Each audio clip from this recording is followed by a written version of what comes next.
siwine. Ngiyaphila? Cela ngiqanishayele izandla ngokuba la nazo nayenza into enhle. Nabantwana benu bazoba proud of nina one day.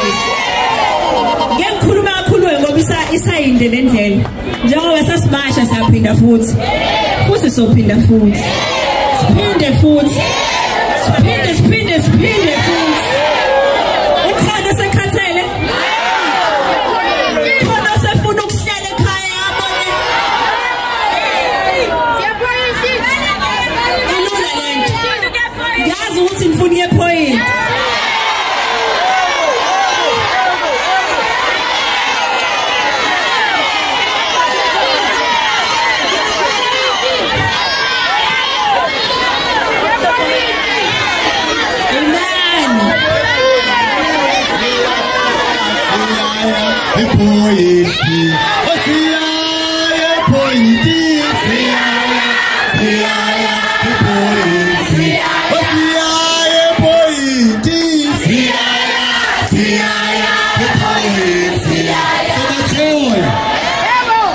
Alright, angithembisa ukuthi kwelandelayo ila esiqala khona siphele khona. Kodwa ngesiye mase nikhathele. Angikhathele. Okay. Ngoba ngisho ukuthi ngikhuluma kakhulu ngoba siyayinde lendlela sisazoyihamba ngisazolokhu ngikhulumile nje. Kodwa siyabonga ukuthi nibe khona namhlanje. Ngizocela ukwamukela umunye usisi wethu nje before ngisho ipurpose yosuku. Kodwa ipurpose yethu sonke siyayazi. Sikhathele ama illegal immigrants bazalwane. Cishe zonke inkinga esinazo la eSouth Africa zidala ibona ukuthi iphinda. Ubugebengu Manje futhi ngicela ningiqedelele nithi bona. Ubugebengu idakamizwa. Human trafficking. Ukushoda kwemisebenzi. Konke okwenzakala ema-tuck shop. Iy'kole ey'gcwele. Iy'bhedlela ey'gcwele. Amabhilidi angcolile. Amazitolo zonke. Ama-restaurant. Iy'nwele.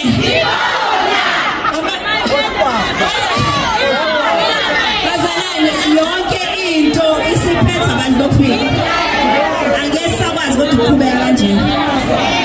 Sithi uhulumeni wethu njengoba uyi-GNU sicela usebenze njenge-GNU uhlangane wonke usilwele. Sicela basilwele ngoba akekho ozosilwela kodwa bebengafuni usilwela soyilwela. Asisaqeni sidalwa-ke manje. Asisahlehli sidalwa-ke manje. Ngesikhathi lesokuhlela esikhuluma izinto ezingasisizi ngaluso sesiyaphela. Asinandaba ukuthi ubani okhulume kuba nge-podcast yani njengamanje sifuna izwe lethu. Kunjalo nje. Okay, last time sasifikile sahambisa memorandum kuhulumeni. Ama-department sahambisa kuwona i-SAPS ngifuna bangikhotha bendaba. SPS sahambisa kuwona, Home Affairs babekhona, umasipala weTheku wakhona as well as the Premier's office. Sabanika u-30 days usicela baresponde kuze kushaye isikhathi sokushicilela sikazithola impendulo. Ubona bonke akekho ke wasiphendula. So siyaphinda siyacela ukuyihambisa. Ngiyazi ukuthi phakathi kwethu khona aba-representa umasipala weTheku. Ngicela nje beze ngaphambili. Cabanga ukuthi wona wodwa umasipala. Saphinda futhi samema amaphoyisa asitholanga impendulo. Saphendula sacela uHome Affairs. uHome Affairs ngiyacabanga ukuthi bona banenkinga kakhulu Nkosi yami. Ngoba ngiyacabanga ukuthi isizathu sokuthi siwumeme uHome Affairs is because ngiyacabanga ukuthi kukhona phakathi kwena bazi abantu inqoba yabantu abanama-ID kodwa asetshenziswa abanye abantu. Abanye banamaphepha akubona wala. Abanye bayakhokha lapha iy'ntshontsho laphaya ka-Home Affairs ukuze bakwazi ukuthi izinto zabo zenziwe. Sekuthiwa khona abantu asebesatshwa khona phakathi ka-Home Affairs ngoba ibona baphethe leyo corruption le. So siyacela ukuthi uHome Affairs bandla uyisukumele lento ngoba kubalulekile kakhulu. Namaphoyisa Nkosi yami ningangishaye ngiyazi ukuthi niyasebenza kanzima kodwa bakhona ozakwena abathatha imali. Ngiyacela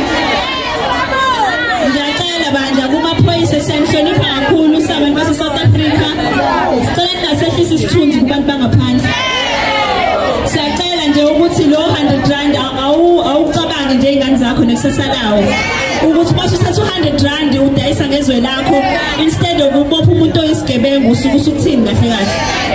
Kodwa ke abanye ngamaphoyisa abuya afike nakumina azongikhalela ukuthi wona yikho into azoyenza ngoba bafike babophe ukuqhamuka isikhulu thizeni sasemaphoyiseni sithi mdedele lo muntu. So siyacela nakuyikhulu zethu bandla anike niphathisa abantu akwabantu abasebe abantu base South Africa, niphathisa kwabantu abacabangela ikusasa ngoba kwalezi ingane zenu nazo sobehlala la eSouth Africa nathi angeke ube neshow ukuthi yona ngeke iziwanje ama drugs lawo avumelayo. Bese siyaphinde siyacela bandla izinkantolo zethu nazo ngithuwe kabi mangibuka i-report lesho yobunqwango la ukuthi inkantolo zethu khona inqwaba yabantu bokufika. Unyaka kanjani umuntu ofika inkantolo yakho decide imithetho yezwe lakho? Ukwenza kanjani lokho? Uba noyenza leyo nto kuthiwa usuku umuntu le eZimbabwe uzophatha isikhundla kwi-Department of Labour or emajajini or abe isikhulu or aphathe i-constitution. Izoshintsha kanjani i-constitution yethu mayiphethwe ibona futhi nabantu esikhala ngabo? Shuthi sisebenzele emuva phela lapho, sisebenzele emuva ngempela. Siphinde sikhale futhi bakithi sikhale ngomasipala nawo ukhona. Umasipala unalento ekuthiwa ama-bylaws.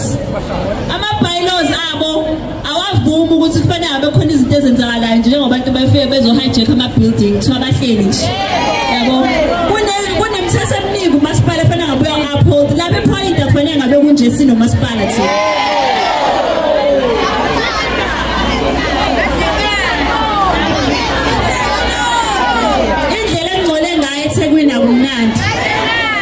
Uyabona nje ukuthi kahle kahle nithatha abantu abanganendaba nezwe lethu nizothi abazohlala nilindeleni ngoba vele bazosiyuza basiyuze bese bayagoduka.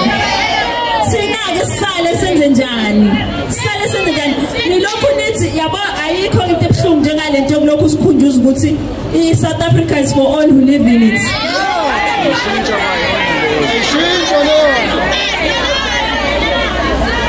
South Africa is for all who live in it. Kodwa phela aqala ama-South Africans kuqala bese kuza abantu abala ngomthetho ngoba siyabazi usibani. Ningahambe nisilethela wonke umuntu nje osetshayo umhlaba usaze la akukho fair lokho. Okubuhlungu kunakho konke namanje ngiyayiphinda le challenge ngizocela futhi ukuthi ningirecordele yena futhi engathi ngayiposta ku social media. Ngithi mina khiphana amafoni ningishoot.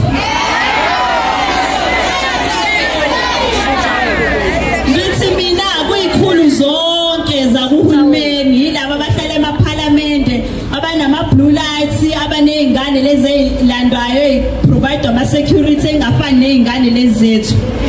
Anike nithatha usuku olulodwa niphume emotweni zenu niphume ngekho ama-security ningagadiwe bese niyawokha nina ePhoyinta, niwokhe nina edrobheni, niwokhe nina nje uyihambele wedwa ungene la othi wena abantu abase South Africa baphile khona zonke izinsuku sibone ukuthi uzosurvive yini.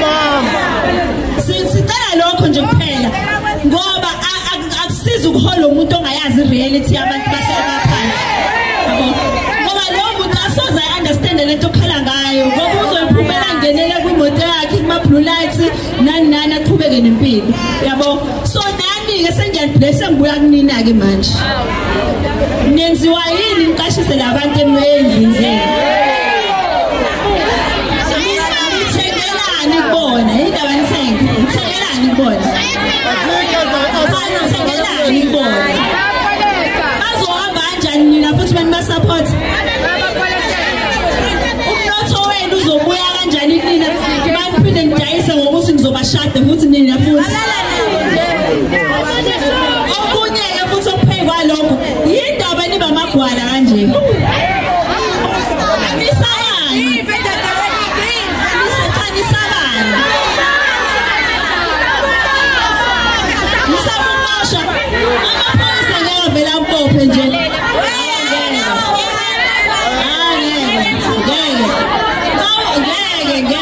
Yes, woman nje lokho ukuthi siboshela ukuthi wenza into ehambisana nomthetho la eSouth Africa umuntu onganawo amaphepha akavumelekile. Musana ukuthenga kubona.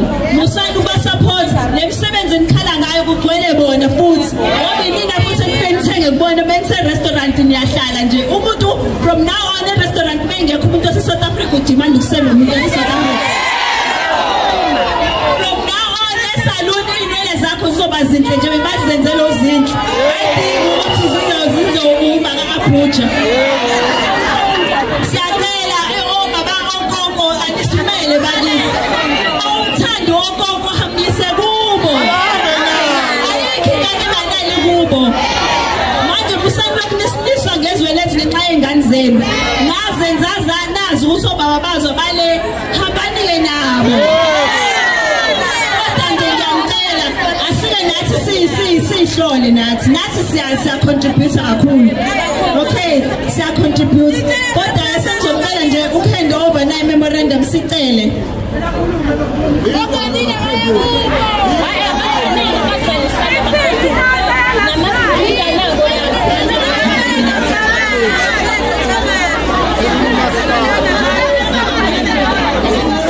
alright siyaxolisa so ngizoyihambisa imemorandum yethu ikhuluma zona lezi zinto eqeda ukuzisho sukela lapha kwibhoda yalapha ya nibonile ukuthi bangena kanjani baze babe uSpider Woman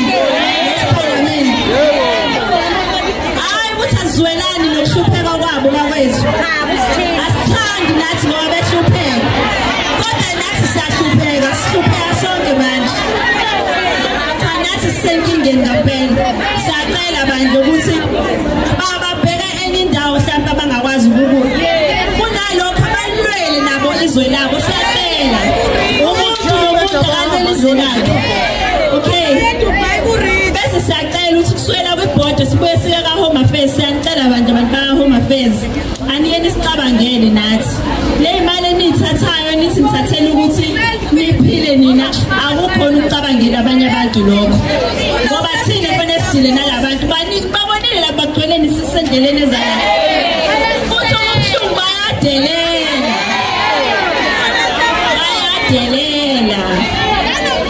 sesikhathele bakuthi ukudelelwa abantu umasipala weTheku ngoba nikhona siyacela sicela impendulo nalento esiyibhalelayo sicela ukwazi ukuthi lama-building lawo asephoyinti agcwele labantu nizowenza njani ngawo sicela ukwazi ukuthi lezi iy'tolo lezi esiyibonayo la njengoba sidlula nje siyayibona vele usayisona isimeni esinayo siyabona ukuthi kuningi okwenzakalayo sengikhohle ne-department yaka-Labour okuyibona efana ngaba-regulator yonke lento yokungena leyo msebenzi siyacela abantu ukuthi nisukumele njengama-South Africans ngicela nizizwele ukuthi abantu bahlele emakhaya ama-drugs unike nibone la ku-Albert Park ukuthi njani i-youth yethu iphelelwe kusasa abazenzi nabo abanye babo ngiyenibona ukuthi bayophuza babheme benze ufane nokuthi bephelelwe i-idea yokuthi benze njani siyacela nisibuyisele ithemba njengabaholi nisibuyisele ikusasa lezwe lethu